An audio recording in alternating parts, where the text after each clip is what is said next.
May tanong ako sa'yo. Hindi, ito seryoso, usapan. Hindi, walang ano to, walang halong biro. Usapan, seryoso. Hindi, wag kang tatawa kasi nagmumukhang hindi seryoso yung usapan natin ito. Anong masasabi mo sa trabaho natin dito? Mabilis nga eh. Mabilis. Pulido pa. Oo. Tapos 7 days ka ngayong linggo na to. 7 days. Tapos mangyayari niyan Sabado malapit ang beer house. Anong sa tingin mo? 7 days yung sasahurin mo eh. Anong plano mo sa 7 days mo?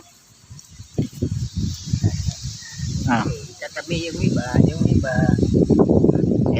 Ito si Mang Romy Bermudez. Batang batang Quiapo. Batang Quiapo, lumaki ng payatas. Katabi yung iba, tapos yung iba, beer house. Pero ano masasabi mo talaga sa lagari mo? Ano masasabi mo sa lagari mo? Hindi, mas maganda yung alam nila kung ano yung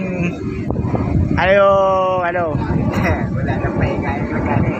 Pero talagang dapat may karapatan ka, di ba? Ikaw may-ari eh. Oh.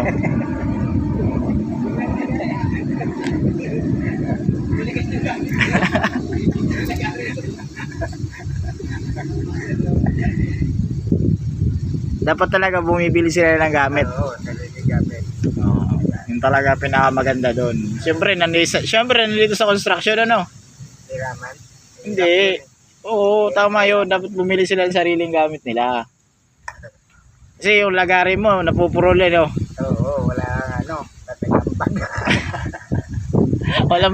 walang permanenteng may-ari kahit sino-sino may-ari.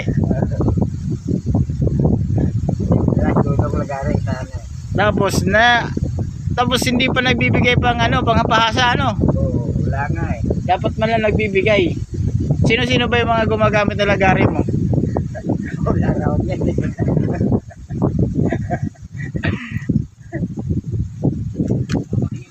Sino na lang yan eh. Pero banggitin mo yung mga gumagamit ng lagari mo. Yan ang pinakamaganda para alam nila. Alam nila yung karapatan mo.